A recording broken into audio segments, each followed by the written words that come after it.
Velkommen tilbage til gennemgang af, hvordan vi skriver referat og kommentar. Og vi er kommet til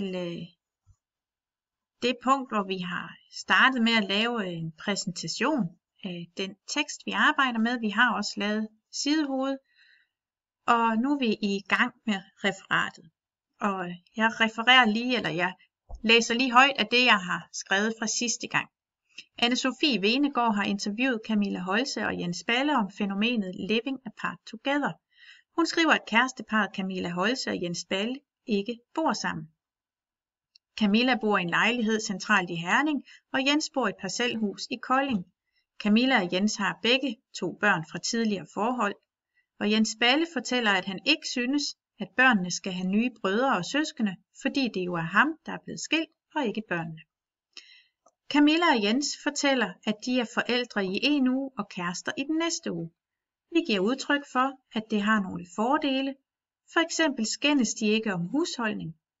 Jens Balle mener, at mange kunne lære noget af at opdele ansvar. Læg mærke til, at det, der står herover, det er så taget fra teksten herover. Jeg har ikke copy-pastet. Du vil ikke kunne finde præcis det samme. Men jeg har heller ikke fundet på noget, som ikke står her. Det betyder altså, at alt det, der står over på min side her, det er rigtigt, men det er ikke kopieret. For eksempel så har jeg omformuleret nogle af sætningerne. Jeg har gjort meget ud af at fortælle, at det er Jens Balle, der fortæller noget, og at Camilla og Jens fortæller noget. Så det her med at putte ind, hvem er det, der taler?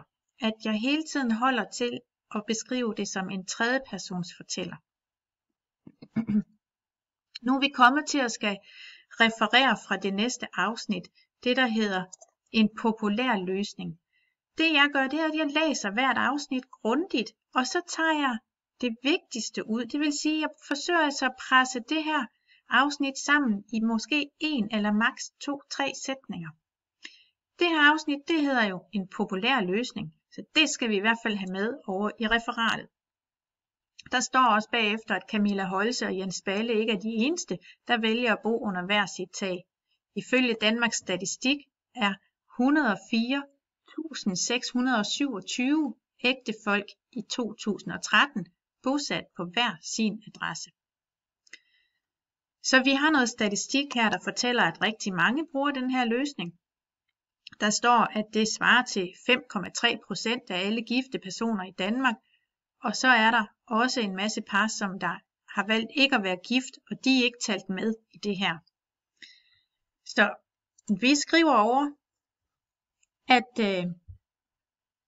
det jo er Anne-Sophie, der har skrevet det her, så det holder vi os lige til. Så vi kan starte med at sige, at Anne-Sophie skriver, at det er en populær løsning.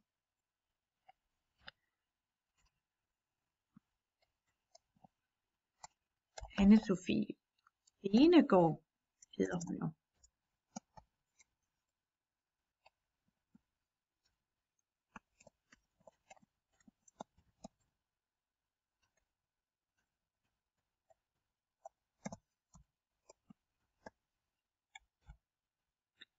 Og Anne-Sophie, hun skriver, at det er en populær løsning, og hun underbygger den påstand med data fra Danmarks Statistik.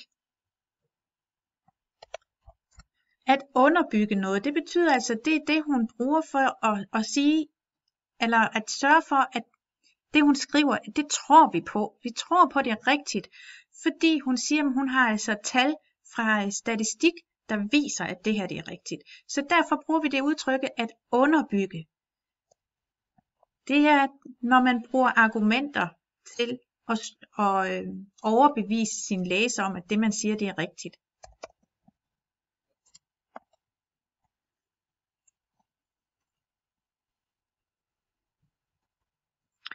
Så hun skriver, at det er en populær løsning, og hun underbygger dette med tal fra Danmarks Statistik.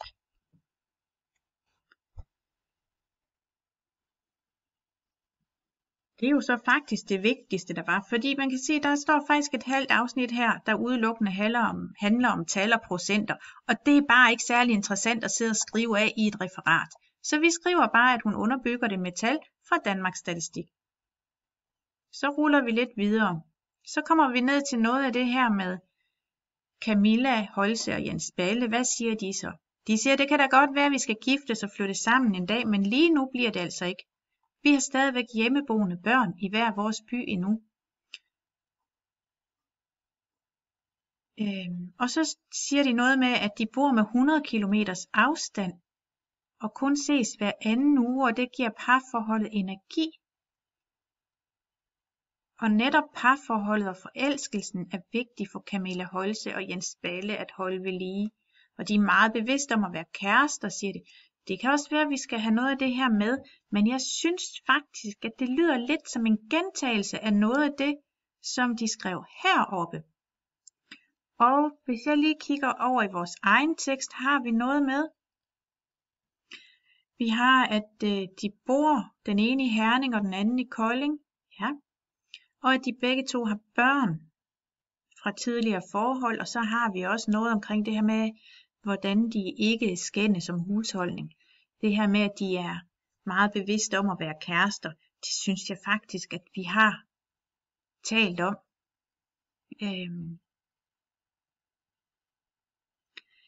Vi kan måske lige afslutte med det her nede med at sige, at vi forsøger at huske på, at vi skal være kærester, i stedet for at være nogen, der bor sammen og ordner praktiske ting. Derfor sender de ikke hinanden sms'er, hvor der står husk, mælk og bind.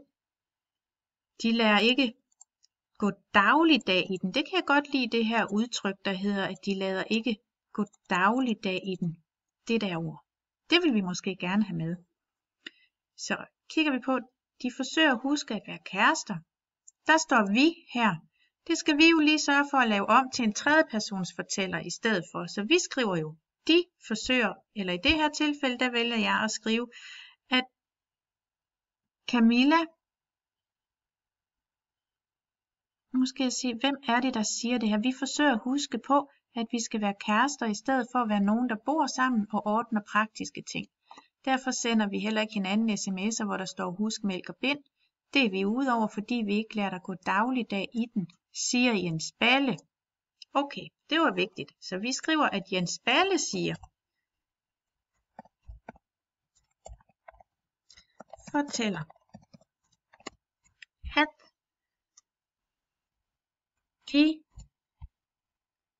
husker på at være kærester, i stedet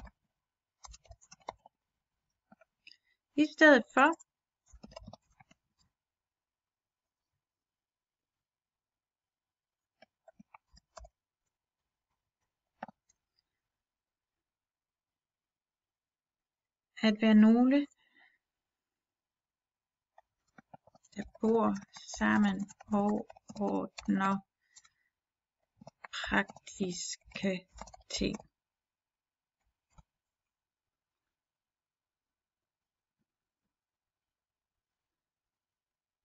Og for at det ikke skal blive en helt copy-paste udgave det her, så er det vigtigt hele tiden at tænke over, hvordan kan jeg omformulere de her sætninger.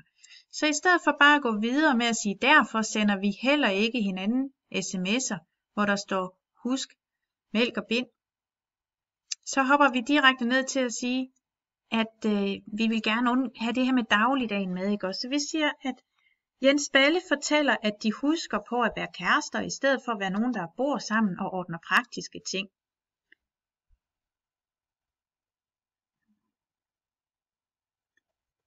På den måde undgår de, at der går dagligdag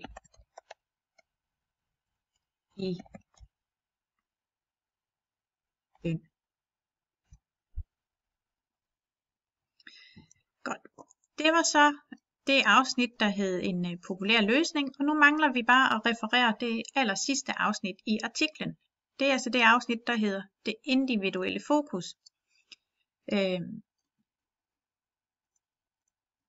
Og her starter jeg igen med at læse afsnittet grundigt igen. Der står, en anden årsag til, at flere par vælger at bo hver for sig, er, at langt flere i dag er økonomisk uafhængige af hinanden. Det var snarere undtagelsen end reglen for 50 år siden. Derudover er der kommet et stort fokus på det individuelle, fortæller Toke Havnstrup Christensen. Vær opmærksom på, at her har vi en ekspertkilde med, må vi formode.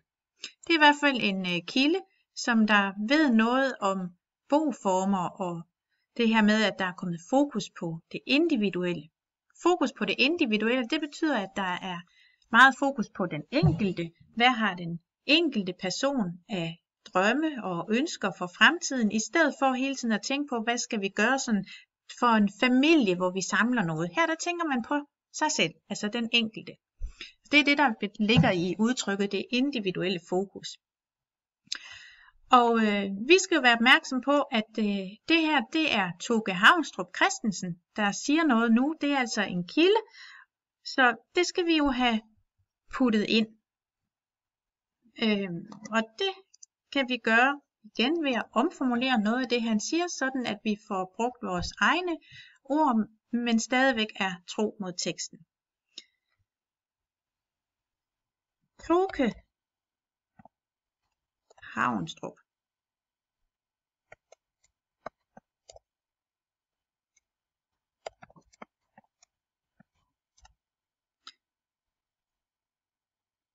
fortæller, at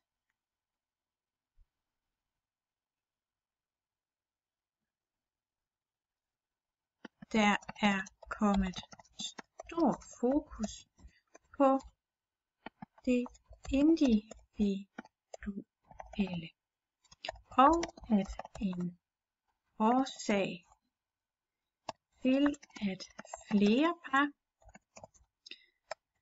vælger at bo hver for sig,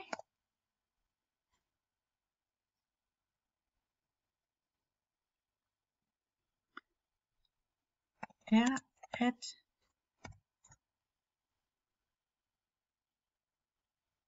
mange i dag er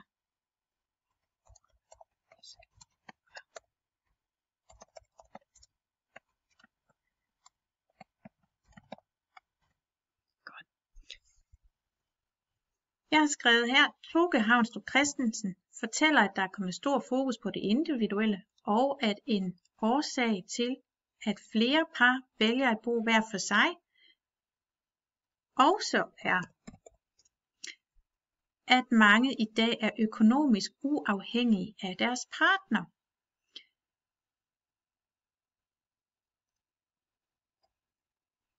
Vær opmærksom på, når vi læser teksten herover, så har jeg byttet rundt på rækkefølgen.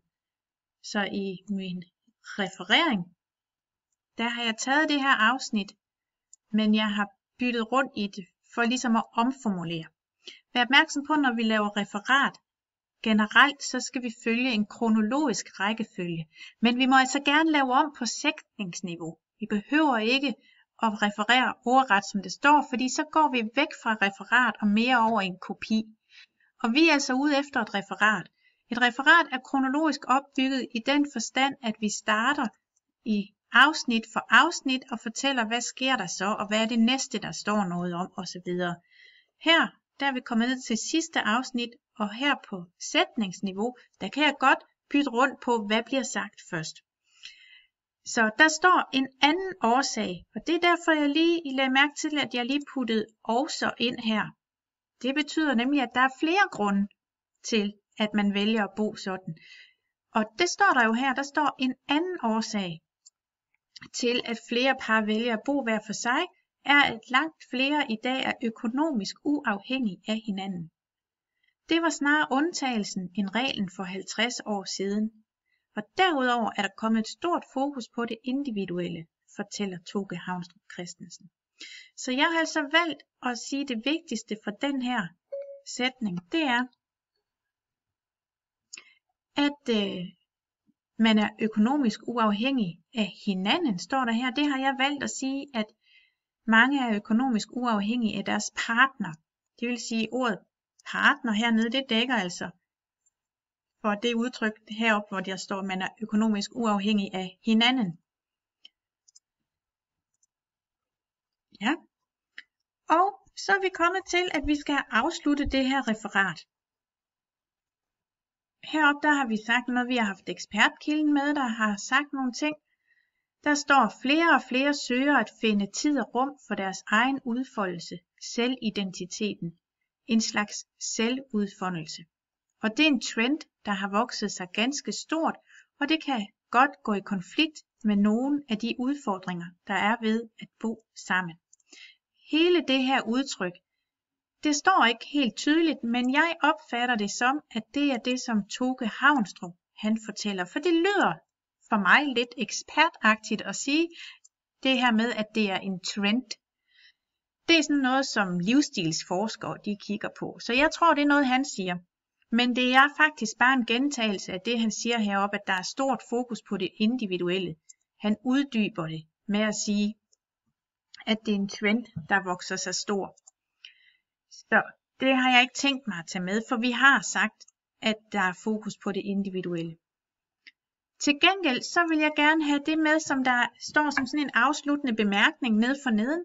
Hvad er det egentlig Camilla og Jens de fortæller til sidst? For det er dem, der er blevet interviewet til den her artikel, så vi vil også gerne have, at det er dem, der ligesom har det sidste ord i vores referat af artiklen. Og der står, at det er dejligt at have en uge for sig selv, så er der ingen, man skal tage hensyn til ud over børnene. Og jeg skal ikke tænke på Camilla og hendes børn, for det gør jeg i de andre uger. Selvom det ikke er alle i det midtjyske kærestepars omgangskreds, der forstår, hvorfor de ikke flytter sammen, så får de ikke parret til at skifte holdning. I hvert fald ikke lige med det første. Vi fortsætter med at bo på den her måde, det er der ikke nogen tvivl om. Det kan ikke lade sig gøre på andre måder lige nu. Men en dag skal vi flytte sammen. Det synes jeg da, siger Jens Balle.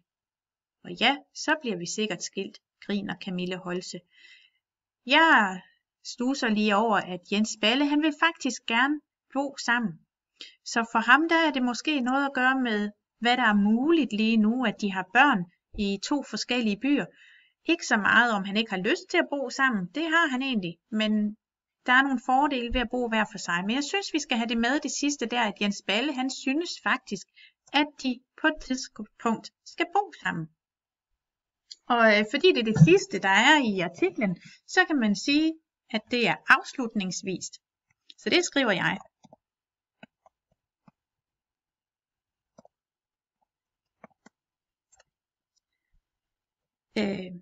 Afslutningsvist fortæller Jens, at han synes, at de engang skal flytte sammen. Men at det ikke kan lade sig gøre lige nu. Og Camilla kommenterer,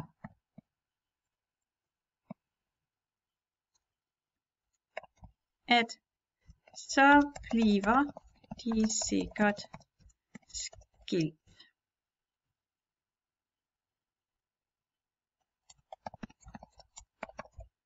Det lyder lidt hårdt, det der med, at hun siger, så bliver det sikkert skilt. Så jeg tilføjer lige det her med, at hun siger det med et grin. For der står herovre, så bliver vi sikkert skilt, griner Camille Holse. Ja. Vær opmærksom på, at jeg bruger forskellige verbale processer, når nogle af deltagerne udtaler noget. Verbale processer, det er altså alle de ord, der betyder, at nogen siger noget. Altså når de lyde, der kommer ud af vores mund, det er verbale processer. Og hvis vi lige kigger i det, jeg har skrevet herovre, så kan vi se, der står, at Toke Havnstrup Christensen fortæller. Og hernede, der skriver vi, at Jens, der står også fortæller her. Og for at der ikke skal komme til at stå fortæller hele vejen igennem sådan et referat, så må man godt begynde at tænke over, hvilke andre verbale processer kan vi bruge. Vi kan bruge siger, vi kan bruge kommentere, som jeg har gjort her med Camilla. At kommentere noget, det betyder altså også at fortælle noget. Man kan skrive noget, som vi har skrevet, at der bliver skrevet i teksten. Og man kan angive, og man kan uddybe. Der er rigtig mange forskellige ord, man kan bruge. Det er en god idé at overveje, om der er nogle af de her udtryk, der kunne laves om. Men nu er vi færdige med referatet og skal til i gang med kommentaren. Inden jeg skal i gang med at skrive en kommentar, så er jeg faktisk nødt til at gøre op med mig selv. Har jeg en holdning til emnet? Og det skal jeg have, fordi jeg er blevet bedt om at have det i forbindelse med en skoleopgave. Så det kan ikke nytte noget, at jeg sætter mig ned og siger, jeg har ikke nogen holdning til det her, for det bliver aldrig min situation. Opgaven lyder, at jeg skal kommentere på nogle af de synspunkter, der har været i teksten. Så det skal jeg prøve at forholde mig til. Men det gør jeg i næste afsnit. God fornøjelse med opgaven. Hej hej.